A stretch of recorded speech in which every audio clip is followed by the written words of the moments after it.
오늘 저는 예레미야서 17장 7절로 10절의 말씀을 가지고 번성의 복을 받게 될 자라는 제목으로 은혜의 말씀을 나누고자 합니다. 제가 학교 다닐 때 늦가을이 되어 지리산에 식물 채집을 하러 간 적이 있습니다. 전남 구례에서 출발해서 노거단에서 1박하고 두 번째 토끼봉에서 1박을 하고 세 번째 세석산작에서 1박을 하고 천왕봉까지 가는 여정이었어요. 그런데 이 4일 동안에 걸쳐 가는 도중에 산 높이에 따라서 식물 분포도가 다르다는 것을 알 수가 있었어요. 그리고 1000m 이상을 올라가니까 주목나무가 분포를 이루었고요. 그 다음에 더 올라가니까 누운 향나무가 있어요. 향나무 아시죠? 향나무는 보통 향을 내는 그런 나무로서 또 우리에게 좋은 향을 또 제공해 주는 그런 나무죠. 근데 향나무들이 다 누워 있어요. 다. 교수님께 물었더니 교수님이 이렇게 이야기해요. 나무가 너무나 이렇게 기후가 추워서 바람이 세다 보니까 추위를 잘 견디기 위해서 생존을 위해서 그렇게 되었다. 천왕봉을 지나서 또 그 다음 이렇게 중산이라고 하는 그런 동네에 이르렀습니다. 이게 산 중턱에 있던 것 같아요. 그 정도 내려오니까 나무가 무성하고 열매를 많이 맺어 있는 것을 보았습니다. 골짜기에 있는데 골짜기에 있는 나무들은 더욱더 기름지고 또 나무가 잘 자라서 열매를 맺어 있는 것을 보게 되었다. 그때 제가 이 과일, 으름이라는 과일을 처음 먹어봤는데요. 그렇게 맛있더라고요. 자, 그러면서 우리가 이 나무의 분포도 기름진 데와 물가에 심겨진 나무는 번성하더라. 근데 이것이 꼭 나무뿐만일까? 영적인 삶에서도 똑같다는 거예요. 오늘 예레미야 선자는 사람을 믿고 하나님을 떠난 사람은 마치 건강한 땅에 심겨진 나무 같아서 절대 열매를 맺지 못한다. 그러나 하나님을 의리하고 하나님의 신뢰하는 사람은 마치 물가에 심어진 나무 같아서 잎이 청청하고 가뭄해도 걱정이 없이 나무 열매를 맺게 될 것이다 라고 말씀을 하고 있어요. 저는 올해 여러분들이 물가에 심겨진 나무처럼 잎이 청청하고 정말 축복의 열매를 많이 맺게 되시기를 예수님의 이름으로 축원합니다. 그런데 그 영적인 비결이 있는데요. 첫째로 번성의 복을 받게 될 자는 하나님을 완전히 의지하며 의리하는 사람이다라고 말씀을 하고 있어요.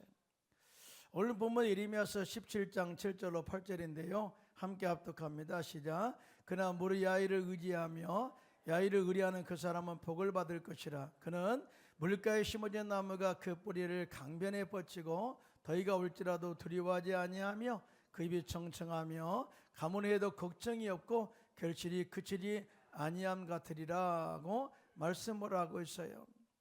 여러분, 우리의 신앙이라는 것은 내가 열심히 노력한다고 되는 것이 아니라는 거예요. 우리가 어디에 심겨지느냐, 어디에 뿌리를 내리느냐에 따라서 우리가 신앙의 열매를 많이 맺고 풍성한 하나님의 은혜 안에 산다고 말씀을 하고 있습니다. 그런 사람이 어떤 사람이나 하나님을 의지하지 않는 자, 하나님을 의지하고 하나님께 모든 것을 맡게 의리하는 자, 바로 이 사람들이 마치 물가에 심어진 나무처럼 더 잎이 청청하고 열매를 맺게 된다고 말씀을 하고 있어요. 오늘 본문의 야훼를 의지하고 의리하는 그 사람이라고 하는 단어는요, 그 뜻의 원문을 찾아보면 하나님을 깊이 신뢰하는 사람이다 그래요. 여러분, 하나님을 신뢰하지 않으면 절대 기도하지 않죠. 그리고 하나님을 온전히 믿는 사람은 그래요. 여러분, 믿음이라는 것은요, 주님과의 나와의 신뢰관계에서 회복되어지는 건데요, 믿는 사람은 항상 주님께 기도하고 항상 모든 조언들을 구하게 됐죠. 그리고 하나님의 말씀을 확신하는 사람이라는 의미를 가지고 있어요. 이 말씀을 한 이유가 뭘까요? 이스라엘 백성들이 지금까지 하나님의 자녀라고 말은 했지만 또 하나님이 그들에게 복 주시기를 원했지만 그러나 그들이 하나님을 버리고 살았다. 인간을 의지하며 살았다. 자, 그러나 이제는 이런 실수를 다 이제 접어두고 오직 하나님을 신뢰하고 하나님을 의뢰하고 의지함으로써 번성의 복을 받기를 원한다 하는 하나님의 뜻이 여기에 들어가 있어요.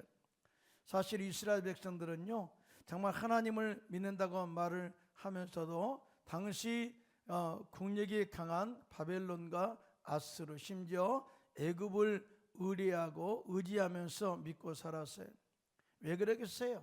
사실은 우리 인간이라는 것은요, 어려울 때 누가 곁에서 도와줄 사람이 필요하거든요.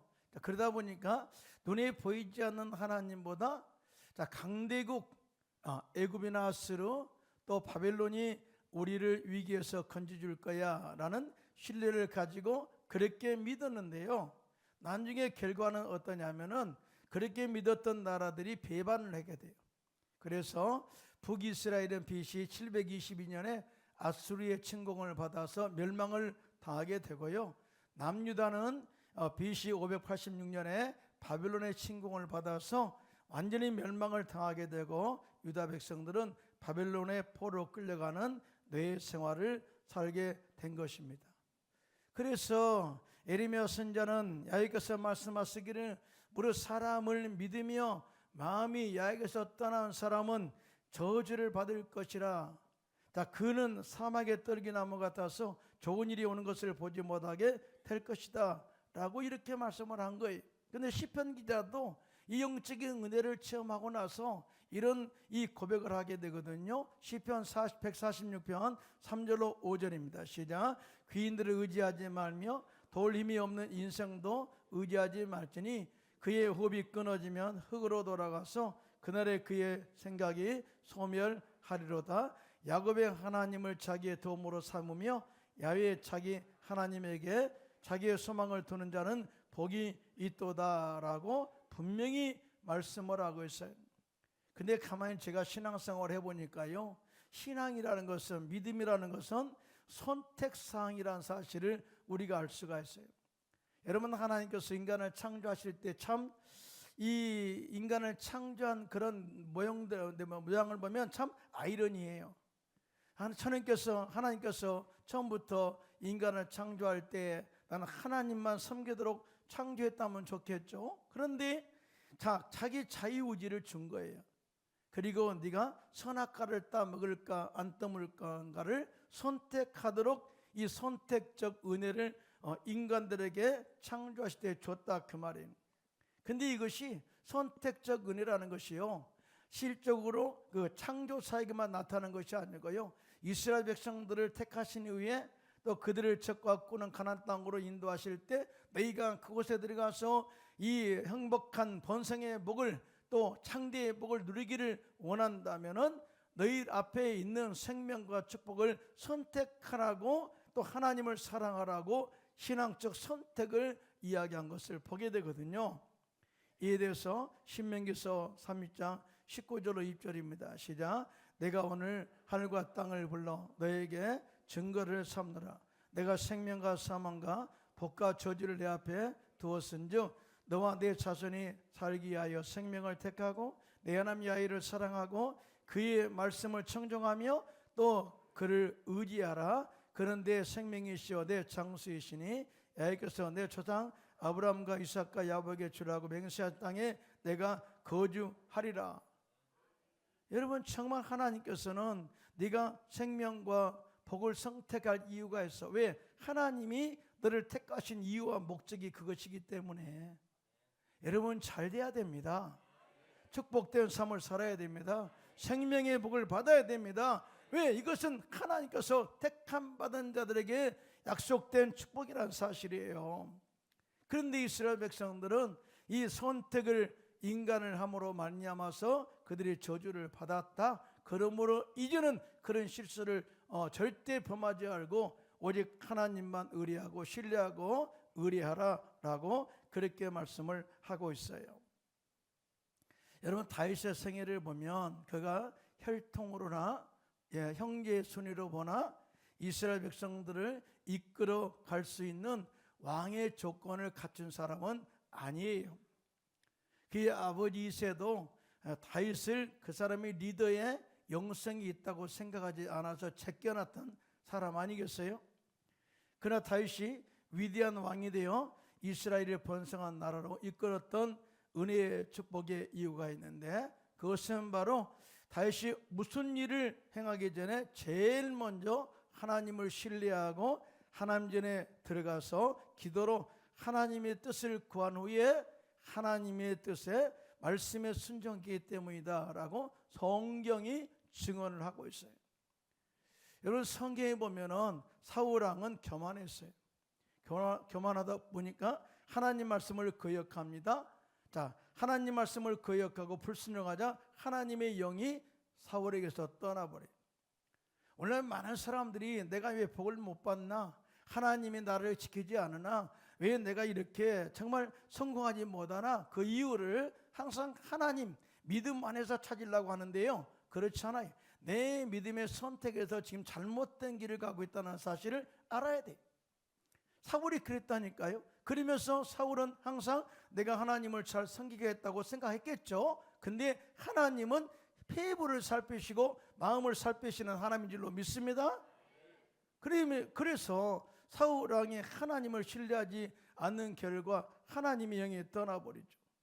지금까지 하나님께서 함께 하셔서 실만한 물가로 인도했고 푸른 초장으로 인도했고 창대의 나라로 이끌었는데, 하나님을 떠나니까 정말 건건한 땅에 거하게 되니까요, 영적으로 힘이 사라져버려요. 그 상태로 블레셋과의 전쟁에 나갔죠. 결국은 결과는 뭐예요? 밖에도 빼앗기고 사울 왕도 죽고 그의 아들 요나단도 죽게 됩니다. 그때 이 다윗은요, 이 두 훌륭한 용사가 전쟁터에서 죽은 것을 이 슬퍼하며 금식하며 애통하며 기도했다라고 그렇게 기록되어 있어요. 자, 그런데 그 이후에 다윗의 행동입니다. 여러분, 사울 왕이 죽었으면 다윗은 왕으로 지명된 사람 아니에요? 그러면 바로 사울궁으로 들어갈지 안 갈지를 하나님께 기도로 자신의 거취 문제를 이렇게 기도로 의논하고 의리하고 맡기게 되는 것을 보게 돼요. 다윗의 기도와 하나님 말씀에 대해서 사무엘하 2장 1절에 이렇게 기록되어 있는데요, 함께 합독할까요? 시작. 그 후에 다윗이 야훼께 여쭈어 아뢰되 내가 유다 한 성읍으로 올라가리이까? 야훼께서 이르시되 올라가라. 다윗이 이르되 어디로 가리이까? 이르시되 헤브론으로 갈지니라. 하나님, 내가 이 유다 성으로 갈까요? 가라. 근데 어디로 갈까요? 사울궁으로 가지 말고 헤브론으로 가라.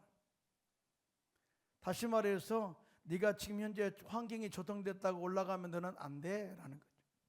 자, 그래서 다윗은 하나님 말씀에 순종해서 그의 아내와 자식들과 또 자기를 추종한 사람들을 데리고 헤브론으로 올라가서 각 성읍에 살게 합니다. 그러자 하나님께서 유다 사람을 통해서 다윗에게 기름을 부어 유다 족속의 왕으로 삼게 해요. 자, 이런 모든 것들을 다 보았던 이스라엘 사람들이 다윗에게 기름을 부어 이스라엘 왕으로 삼아, 자, 그때서야 사울궁으로 들어가서 이스라엘을 다스리게 된 것을 보게 됩니다. 다시 말해서 하나님의 뜻이 이루어질 때까지 인내하고 기다리는 이 다윗의 영성을 우리가 알 수가 있어요.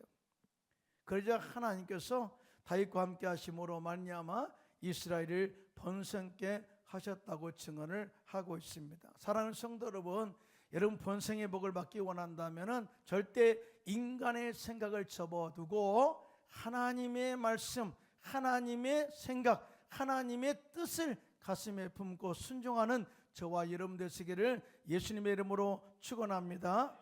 여러분, 다윗이 이제 왕이 되었다고 하니까 이 소식을 들은 블레셋 사람들이 군대를 조직해서 다윗을 치러 르바임 골짜기에 진을 치게 됩니다.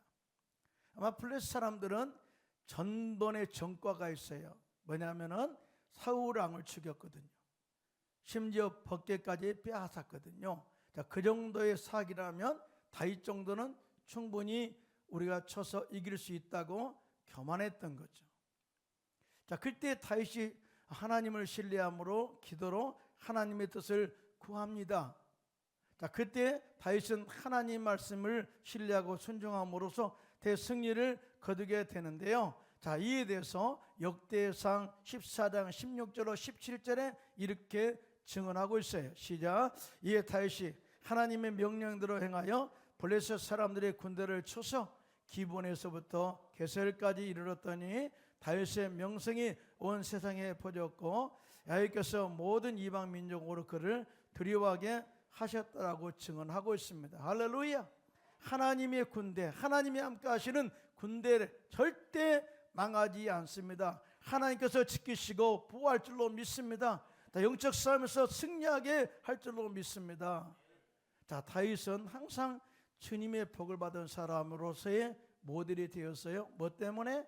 늘 하나님을 의뢰하고 하나님을 신뢰하고 의지했기 때문이다 라고 성경은 정확하게 증언을 하고 있어요.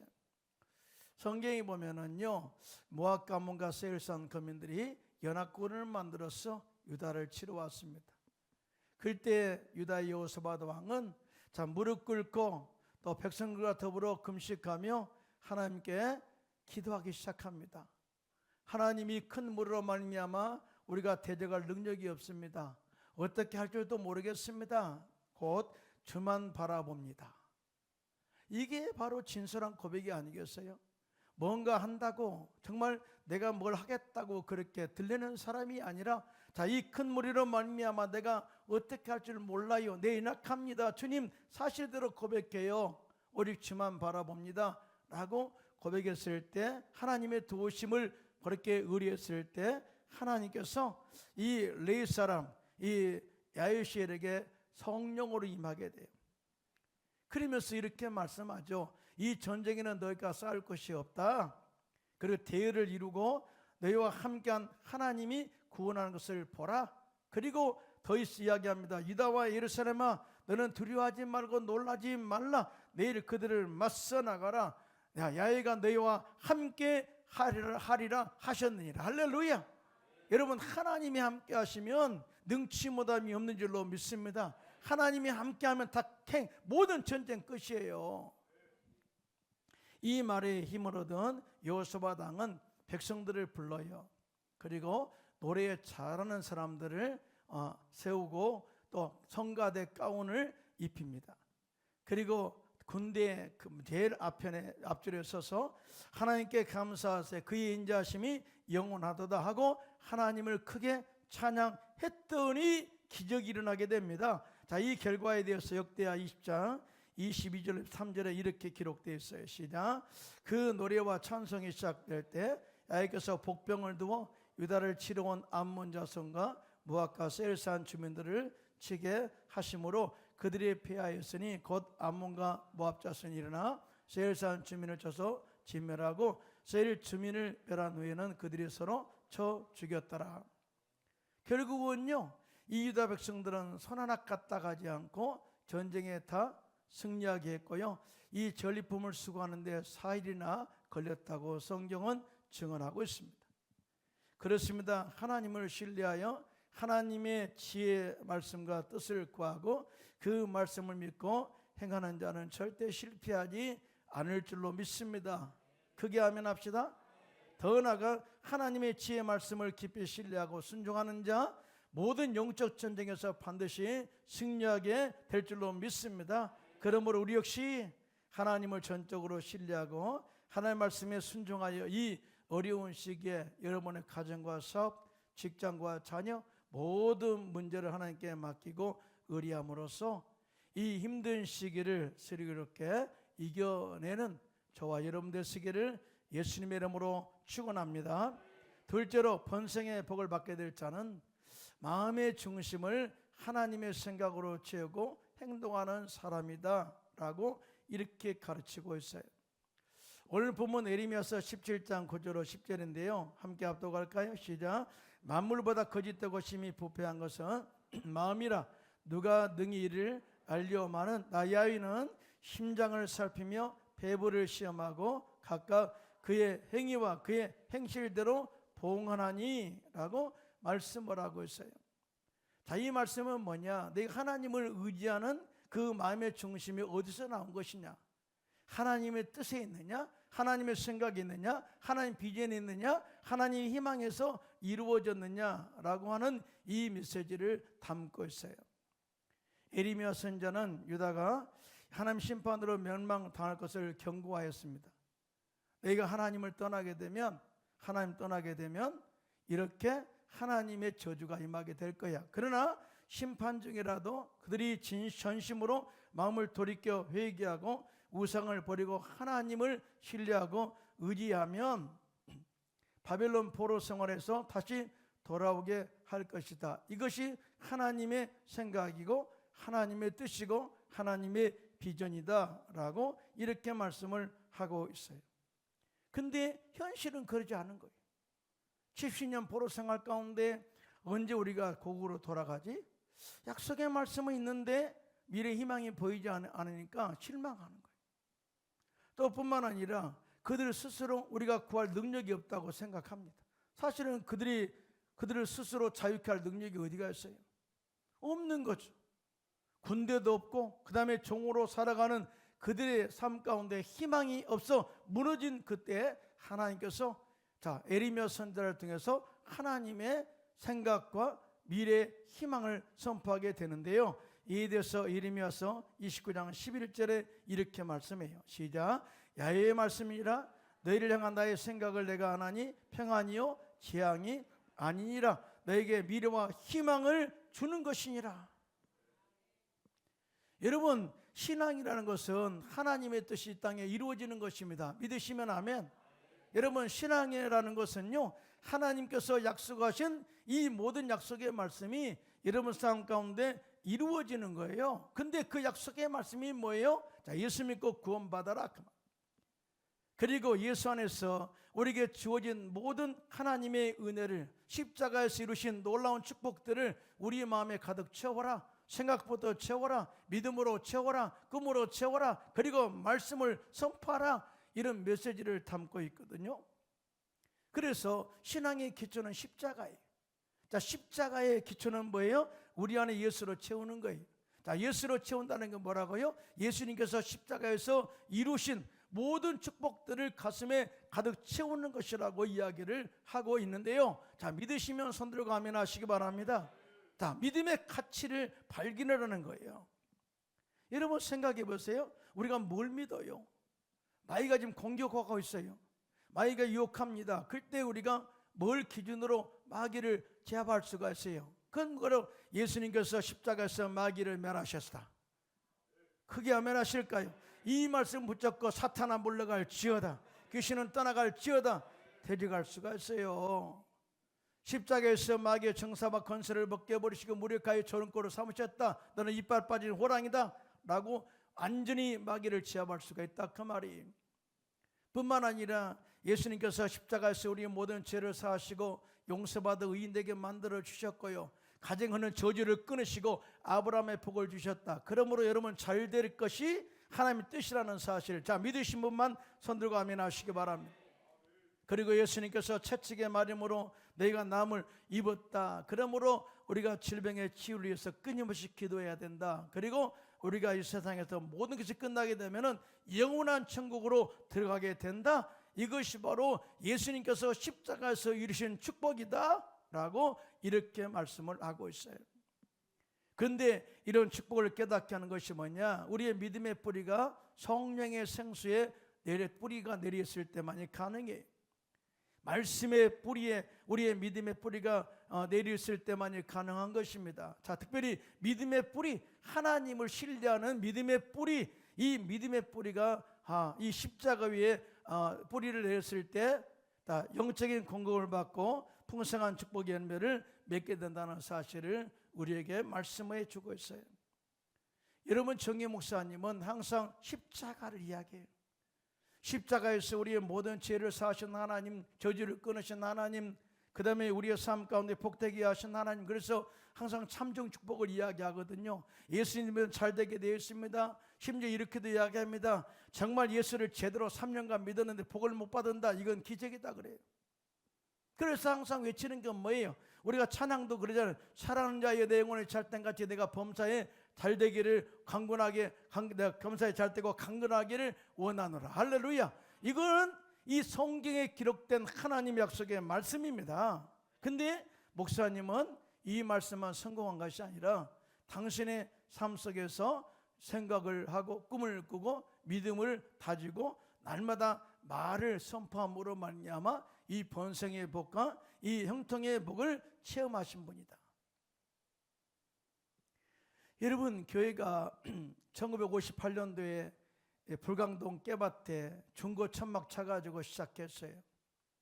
처음에 교회 시작할 때 파리떼가 얼마나 많이 왔던지, 이 죽을 끓이면 파리떼 절반, 사람 절반이라고 하잖아요. 그 정도 그렇게 어렵게 시작한 교회가 서대문으로 옮기게 되고 부흥되고 여의도까지 옮겨서 70만 성도를 이루었어요. 전 세계 2,000명의 선교사를 파송하고 엄청난 역사를 이루었죠. 그러다 보니까 이 1973년에 열린 제10차 세계 오순절 대회 때 애국인 목사님들과 성도들이 여의도 순복음교회를 많이 방문했어요. 기도원 가서 기도도 하고, 그런 다음에 조 목사님께 이렇게 이야기합니다. 조 목사님은 천재입니다. 천재. 어떻게 목사님은 이렇게 많은 성도들이 모일 수 있게 했습니까? 또 어떻게 이 큰 교회를 단 시일 내에 지을 수가 있었습니까? 이렇게 질문하니까 목사님이 다음과 같이 대답합니다. 천재 같으면 이런 바보스러운 일은 시작도 하지 않았을 것입니다. 천재는 절대 이런 일을 하지 않습니다. 그리고 말씀하시기를 인간의 생각으로는 될 수 없지만 인간의 생각에 하나님의 생각을 접을 붙이게 되면, 실천하게 되면 이런 역사가 일어나게 된다. 왜? 할 수 있거든요. 무슨 말이냐? 믿는 자에게는 능치 못함이 없느니라. 자, 이 무화과나무가 죽는 것뿐만 아니라 이 산을 던져 바다에 던지지라 하고 믿으면, 의심하지 않으면 그런 역사가 일어나게 된다. 이 교회가 여의도로 옮긴다 라고 믿음으로 선포하고 나갔더니 하나님께서 때가 되에 그렇게 역사를 이루게 되더라. 환경은 어려웠습니다. 진짜 많은 성도들이 또한 교회 옮긴다고 떠나게 됐습니다. 하지만 날이 갈수록 성도들은 불어났고 전도가 많은 열매를 맺게 되었습니다. 이것은 바로 하나님의 생각을 내 생각 속에 접붙였기 때문에 이런 역사가 일어났습니다 라고 이야기를 했습니다. 하나님은 살아계십니다. 할렐루야. 여러분의 삶 가운데 이런 하나님의 생각을 접붙이기를 예수님의 이름으로 축원합니다. 시편 81편 10절에 이렇게 말씀하죠. 내 입을 크게 열라 내가 채우리라. 그런데 그 다음 구절이 그래요. 이렇게 말했어도 너희들이 그렇게 크게 입을 벌지 않았어. 그 축복을 누리지 못했다라고 이야기합니다. 여러분, 성경에는 7만 가지, 약 7만 가지의 약속의 말씀이 있어요. 창세기부터 요한계시록까지 성령의 감동으로 기록된 이 모든 말씀은 하나님의 생각이 담겨 있고요, 하나님의 뜻이 담겨 있고 하나님의 비전이 담겨 있어요. 그건 뭐예요? 우리의 모든 택함 받은 백성들이 잘 되기를 원한다 라고 하는 메시지를 담고 있어요. 자, 믿으시면 아멘 하시기 바랍니다. 한번 읽어보세요. 창세기부터 요한계시까지 다 예수 안에서 잘 되기를 원한다, 그리고 영생까지를 보장한다 라고 이야기하고 있어요. 근데 이 말씀은 그냥 앉아서 구경만 하라고 준 메시지가 아닌 거예요. 이 말씀을 가슴에 품어라 그 말이에요.